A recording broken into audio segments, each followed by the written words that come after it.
Are you ready to write a page-turning novel that builds thrill and anticipation in your readers? Awesome, because that's exactly what I'm teaching you in today's video, where we'll first look at 3 major types of suspense that can be evoked in storytelling, and then I'm going to show you how to evoke each one of them in your own writing using an example. Let's get started. First, we have vicarious suspense. Vicarious suspense is generated in the reader's mind when the reader can foresee a dreadful thing happening to the character which the character has no idea about. And the knowledge of this information lets the reader actively engage with the story. It brings them on the edge of their seat because they are waiting for the character to find out this piece of information. They are yearning to see the character's reaction. Also, the fact that the characters don't know these extra details makes the reader feel special. It boosts the reader's ego and keeps them reading. How you do this is ask yourself, what's the one underlying emotion that you want your readers to feel the most? And then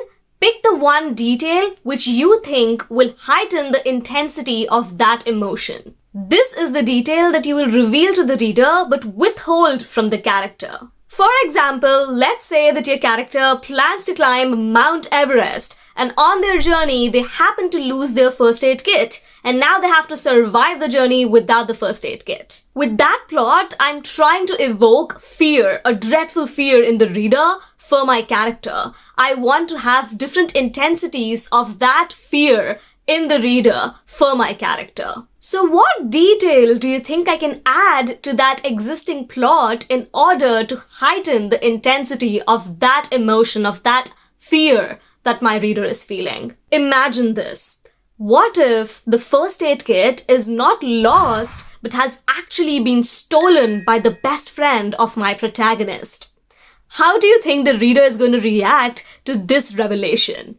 Especially knowing that the protagonist has no idea about their traitor best friend and it's just the reader who has this information.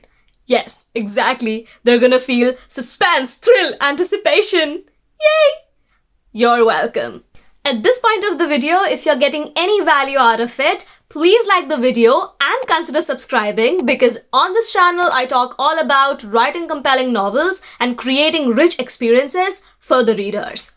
Moving on, the next type of suspense that we're talking about is called shared suspense. Shared suspense is generated when the reader and the character both experience a similar emotion at the same time. So basically, your reader finds out a crucial detail just when the character finds it out and feels the same emotion that your character experiences. This strategy can be applied when your reader is very close to the character and is living the story through the character. You will notice that most first-person stories use this kind of suspense. They evoke this kind of suspense because in first person, it's very easy to explain the same things to the reader at the same time when the character figures things out. To use shared suspense in your writing, you need to focus upon the uncertainty in your plot. Ask yourself, what's the primary emotion that you want your reader to be feeling? And then ask yourself, what do you think could happen to the character to evoke that same feeling? Okay, so going back to our Mount Everest story example, if you want to say that story in first person or if you just want to evoke shared suspense, let's say that your character gets separated from the group of friends and now they're going to climb Mount Everest all alone. And now I want the reader and the character, both of them, to feel fear. I want them to feel anxious and dreadful. What's the one thing that can happen to my character to make them feel something like this? The intensities of the fear. Imagine this. What if your character is climbing the steep steps, the steep hill of Mount Everest when they see a terrible avalanche approaching them? And that's when they instantly turn around and start running in the opposite direction, all the time worrying about the fact that their best friends, the group of friends, had already surpassed him. That is, they were already ahead of the protagonist. So now the protagonist is worrying about what would have happened to their friends. And also, what if the avalanche reaches them? So there is a fatal fear clutching their heart. And they're running in the opposite direction, worrying about their friends, worrying about their lives.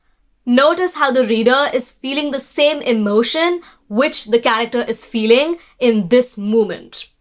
Also, what if the character doesn't know about the traitor best friend, but the reader knows? So the reader is feeling this fear, and the reader is also feeling that sympathy for this protagonist because they're thinking, oh, you don't know that your best friend is actually a traitor. Maybe they are better off dead. That's how you create layers of suspense using all of them together. But yes, if you were writing the story in a first-person point of view entirely, then the reader will not have access to the vicarious suspense element about the best friend, traitor best friend. They wouldn't have access to that, but they would still have access to the reader's emotions in this one moment. The fatal fear, the fear of going away from your friends, the fear of your friends dying, the fear of you dying.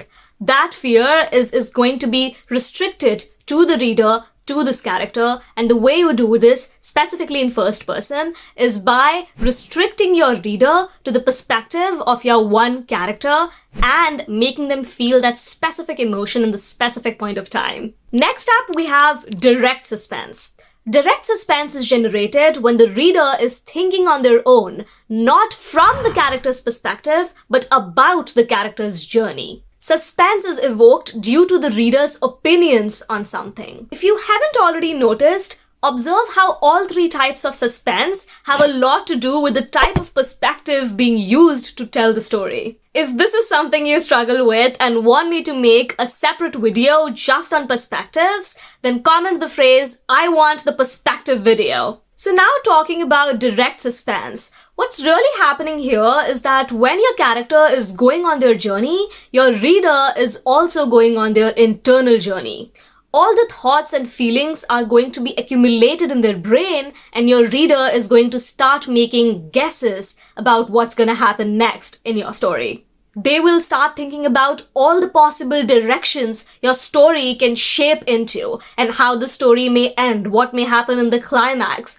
All of those things, they are going to start thinking about that. Your job as a writer is to feed this guessing mind of your reader with more ideas so as to keep them guessing, which is what is going to keep them reading. So get them addicted to your story using direct suspense. And the way you do this is by identifying all the obvious guesses in your reader's mind and then mixing those with the most unobvious information to form a bigger mess. So for an example, let's go back to our Mount Everest story.